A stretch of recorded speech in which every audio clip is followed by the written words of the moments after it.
Taylor Swift was mocked, dismissed, and dared to prove herself on stage. What happened next completely flipped the story and humbled everyone watching. It happened during a podcast episode no one thought would go viral. The guest was Jackson Weller, an indie rock musician from Portland known for his progressive takes and sharp tongue. He was halfway through a story about playing at a fundraiser when the host asked casually, "Ever run into anyone famous backstage?" Jackson chuckled, took a sip of his drink, and leaned into the mic. "Taylor Swift was at one of those events," he said, smirking. "Nice lady, I guess, but come on." She looked at the grand piano like it was IKEA furniture. "I doubt she can tell middle C from a cup of coffee." The room laughed. It was the kind of line that landed well with his usual crowd, young, left-leaning, and suspicious of anyone with mainstream pop success. Jackson was known for these offhand jabs. Most didn't take him too seriously, but this time it stuck. Clips of that moment spread across social media within hours. The quote, trimmed, looped, and turned into memes, circulated with captions like, "Jackson drags Taylor Swift with a musical burn," and "Taylor, do you even know what a piano is?" She didn't respond, not then. In Nashville, Taylor was sitting at her kitchen counter when her phone buzzed. Her friend had sent her the clip with a crying laugh emoji. Taylor watched it once, then again. She didn't flinch, didn't roll her eyes. She just sighed, calmly closed the video and slid the phone face down. Her coffee had gone cold, but she didn't delete the clip. Jackson wasn't done either. A week later he mentioned her again, this time in an interview with a Seattle-based online magazine. "I guess she's pop star smart, sure, but I doubt she's got a creative bone in her body," he said. "You can't fake art. Either you feel it or you don't." That quote made it worse. It shifted from being a joke to something meaner, more personal. Some fans laughed it off, others felt uncomfortable. A few older fans started commenting things like, "Is this really necessary?" and "Just play music, man." But Jackson didn't notice or didn't care. He was touring in Tennessee next month anyway. He figured the noise would die down. What he didn't know was that Taylor had received a last-minute invite to a high-profile charity event in Nashville, a music and arts fundraiser for kids. The very same event Jackson had committed to performing at. Jackson wasn't done either. A week later he mentioned her again, this time in an interview with a Seattle-based online magazine. The journalist had asked about his thoughts on mainstream artists, and Jackson didn't hesitate to circle back to Taylor. "I guess she's pop star smart, sure, but I doubt she's got a creative bone in her body," he said, leaning back in his chair with confidence. "You can't fake art. Either you feel it or you don't. She's built a career on catchy hooks and breakup songs, but put her in front of a real instrument without all the production tricks? That's a different story." That quote made it worse. It shifted from being a joke to something meaner, more personal.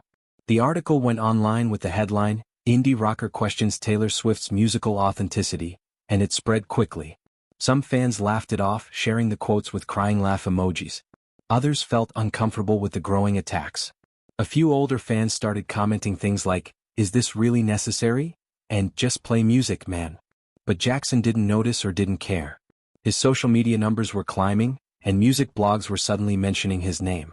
He was touring in Tennessee next month anyway, playing smaller venues in Nashville and Memphis. He figured the noise would die down by then, or maybe it would sell a few more tickets. Either way, he wasn't worried. What he didn't know was that Taylor had received a last-minute invite to a high-profile charity event in Nashville, a music and arts fundraiser for kids. The organizers had reached out hoping she might attend as a special guest, perhaps play a song or two from her latest album. It was the very same event Jackson had committed to performing at, featured prominently in the middle of the lineup. The lineup was mixed: local musicians, celebrities, philanthropists, and artists. Taylor wasn't planning on performing anything elaborate or taking the spotlight. She was attending as a quiet supporter, someone who preferred to stay in the background and help from the sidelines when it came to charity work. She hadn't played classical piano publicly in over 10 years. Most fans only knew her piano skills from the occasional ballad during concerts, not the years of classical training she'd received growing up. But something was shifting now. After seeing the clips, there was a quiet determination in her eyes. Taylor went into her music room later that week, pulled the cover off her grand piano, and ran her fingers over the keys. It was perfectly tuned, she always kept it that way, but she hadn't played anything classical on it for months. She smiled to herself, then pulled out her phone. "Hey Sarah," she said, calling her old piano instructor from her teenage years. "Still teaching? I need to brush up on something." Meanwhile, Jackson kept doing press. He joked again about Taylor during a radio appearance in Nashville. "Maybe she'll bring her sheet music," he laughed. "Who knows? Maybe she'll surprise us with chopsticks. He didn't know she'd been practicing nearly every day. He didn't know she'd already picked the piece.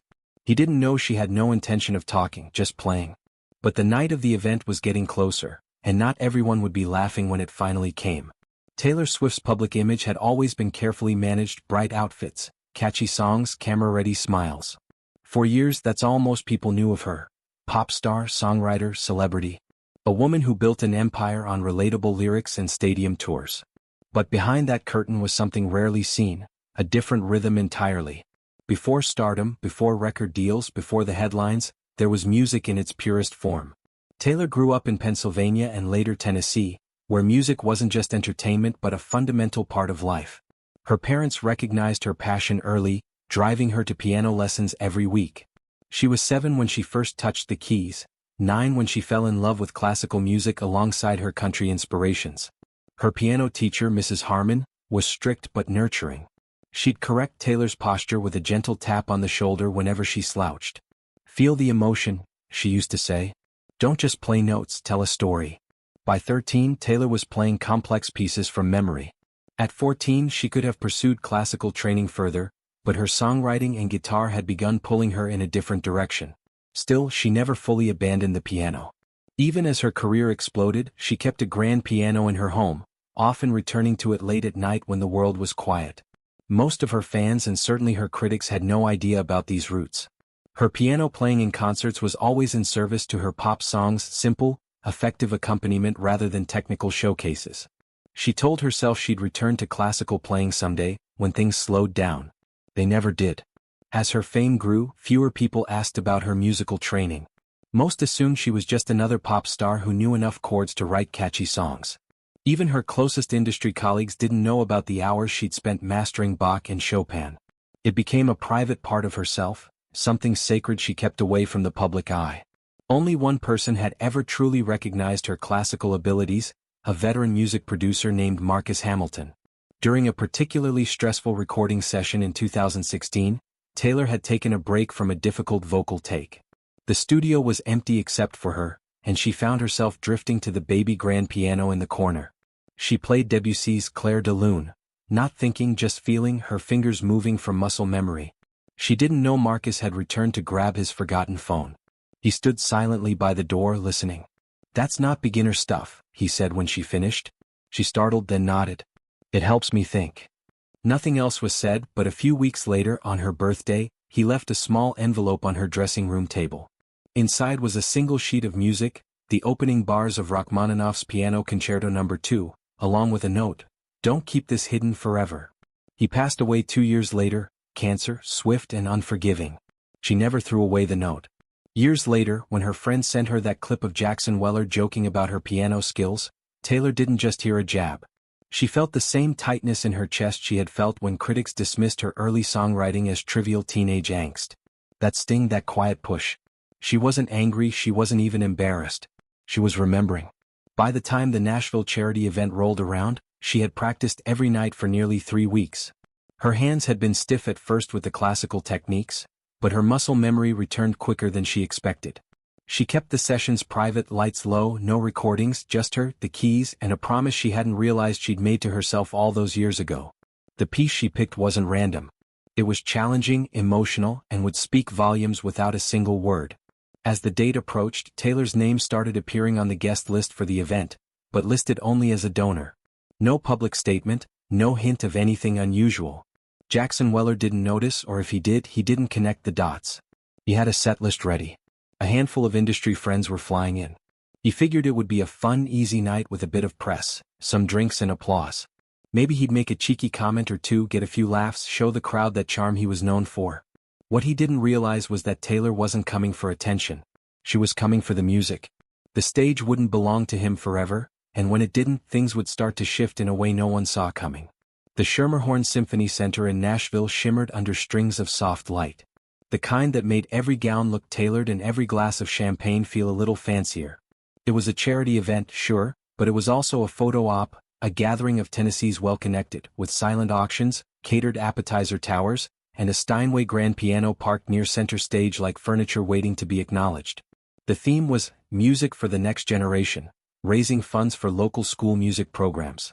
Taylor Swift arrived just after 7:15 p.m., wearing a simple black dress with minimal jewelry. She didn't bring an entourage. She didn't alert the press. She hadn't been on a classical stage in years. She didn't plan to be on one tonight either, unless the moment called for it. Across the room, Jackson Weller was already in performance mode. He wore a vintage denim jacket and dark jeans, his guitar case leaned against the table nearby. He was deep in conversation with two local journalists and a fellow musician from Austin who'd opened for him earlier that year. He didn't notice Taylor at first. She stayed near the edge of the room, sipping sparkling water and chatting with a few attendees she knew from her years in Nashville. No one said anything about pianos. She didn't bring it up either. Then somewhere between the third passing tray of canapés and the opening remarks, Jackson spotted her. He didn't hesitate. He approached her like a man about to score easy points at a dinner party, his voice loud enough for people nearby to hear. Well, he said, lifting his glass. The legend herself. Taylor turned slowly, her expression unreadable. Jackson, she said with a polite nod. He grinned. Glad you made it. Didn't know music fundraisers were your thing. They are, she replied. Especially when kids benefit. He raised an eyebrow. Right. Music education and all that. Say, any closer to telling the difference between a Steinway and a side table? A few people laughed nervously. Taylor just looked at him. Do you always talk like that at charity events? He shrugged. Just keeping it light. Besides, you've got a sense of humor, right? She paused. Sometimes. That could have been the end of it, but Jackson, buzzed on both wine and ego, wasn't finished. He gestured toward the grand piano near the stage. How about it? He said, voice casual but baiting. Wanna prove me wrong? Play something. Anything you pick. The room wasn't silent yet, but the energy had shifted. A few heads turned. A photographer stopped mid-frame. Even the woman handling the silent auction paused at her laptop. Taylor glanced at the piano, then back at Jackson. I don't play for people who want me to fail, she said softly. That stopped him for a second, just long enough for her to add, but I will play for the kids. Then she walked past him toward the stage. The moment was subtle. She didn't storm off or make a scene. She just moved with that same calm confidence she carried on arena stages, controlled and collected. Jackson stood frozen. He hadn't expected her to say yes, not really. He thought she'd laugh it off or throw a jab back. But now she was at the piano, speaking quietly to the sound technician. The room hushed as people slowly gathered around. A few phones came out, not in a frenzy but quietly, like people sensing they were about to witness something unexpected and important. Taylor sat at the bench, adjusted it slightly, placed both hands in her lap. She didn't say a word, not to the crowd, not to Jackson, not to anyone. She looked down at the keys, took a breath and closed her eyes. Jackson stood near the bar, watching her from a distance. A friend leaned in and whispered, "You might have messed up, man." Jackson didn't answer, but he was starting to feel something he hadn't in years, uncertainty. And the first note hadn't even been played yet. Taylor sat still for a moment, her fingers hovering just above the keys. The room had quieted completely now, no small feat for a gathering like this. No one made an announcement. No one had to. It was as if the air itself had shifted. Then she began. Soft, barely there, the first notes of Rachmaninoff's Piano Concerto No. 2 spilled from the Steinway like water finding its shape. At first, people didn't react. It was unexpected, too smooth, too intentional to be casual. A few thought maybe the audio tech had cued a track, but then they noticed her hands moving, her body gently swaying with each phrase. This wasn't a party trick. This was practiced, patient, and heartbreakingly real. Jackson stood frozen near the back, arms folded, mouth slightly open. He couldn't place the piece at first, but he recognized the tone, melancholy, rising and falling with grace, and something else. Sorrow? No. Memory. He wasn't laughing now. Taylor's fingers moved effortlessly, fluid but never rushed. Her eyes stayed closed, she wasn't performing, she was somewhere else entirely, somewhere only she could see. People didn't whisper, they just watched and listened. The camera phones that had started coming out were now up in full force. You could hear the faint clicks of photos being taken, but even those sounds felt muted, like the room didn't want to break the spell. And Jackson, he was remembering something too. A night 10 years ago in Seattle, a club with 20 people, his guitar slipping in his hands because he was so nervous. His fingers kept missing the right chords. He wanted to quit mid-song, but a woman in the back row had started swaying to the music anyway, smiling like she could hear something no one else could. He hadn't felt that exposed in years, not until now. Taylor's piece built to its emotional peak, her hands stretching across octaves, the notes coming faster, more intense, then slowing into a passage so delicate it seemed impossible that the same person was playing both. The final movement drifted and held on one long, aching chord. Then silence. She opened her eyes, closed the lid softly, not dramatically, just done. She stood, gave the faintest nod to the technician and stepped off the stage. No bow, no grand gesture. Just a woman who had something to say and said it without using her voice. For a full 10 seconds no one moved. Then came the applause, not forced, not polite. It built from the middle of the room, rising like something boiling over. A few people stood, then more, than nearly everyone. It wasn't about celebrity, it wasn't about revenge. It was about being proven wrong in the most elegant way possible. Taylor didn't smile. She didn't need to. She simply returned to her seat and sipped her water. Jackson didn't approach her, not yet. He stayed at the back, a hand at his chin, watching. His friend whispered again, "You okay?" He blinked. I think I just got humbled." Later, during his set, Jackson got on stage with less swagger than usual. He adjusted his guitar strap, tapped the mic and said, "I'm gonna change the set list." Some chuckles from the crowd. He didn't smile. "Before I play, I want to say something," he said. "When I was younger, I used to think I could size people up quick. That I knew who had what talent, depth, heart." He paused. "Turns out I've been pretty arrogant." He looked toward Taylor. "And I owe someone an apology." The room went quiet again. Jackson played a stripped-down version of one of his older songs. No effects, no looping pedal. Just chords and a voice slightly rough with honesty. And when he finished, the applause was just as real as it had been for her. Taylor didn't clap. She listened, and that was enough. But the night wasn't over yet, and the world outside that concert hall was about to find out what really happened inside it. By the next morning, videos of Taylor's piano performance spread across social media, with one clip reaching over 1 million views. People online were divided. Some praised her talent, "Didn't have Taylor Swift playing Rachmaninoff on my 2025 bingo card," while others claimed it was staged. Meanwhile, Jackson sat alone in his hotel room, unable to create music as he processed what happened. He remembered his old teacher's words, "Real musicians don't play to be understood. They play because they understand something no one else can say." Taylor declined media requests, including Good Morning America and Rolling Stone. She only responded to a message from a 14-year-old girl, "Thank you, and remember the key is not to be perfect, just be honest." Jackson eventually posted a photo with the caption, "Starting over," and later performed at a small theater where he tried playing Rachmaninoff himself, badly. "Okay, I'm no Taylor," he admitted, showing growth. The incident sparked conversations about not reducing people to stereotypes and assumptions. A YouTube comment summarized it perfectly: "This wasn't a gotcha moment. It was a moment of grace in a world full of noise." The incident became more than just a viral moment. It became a reminder that we all contain multitudes, and that humility and grace often speak louder than the loudest criticism.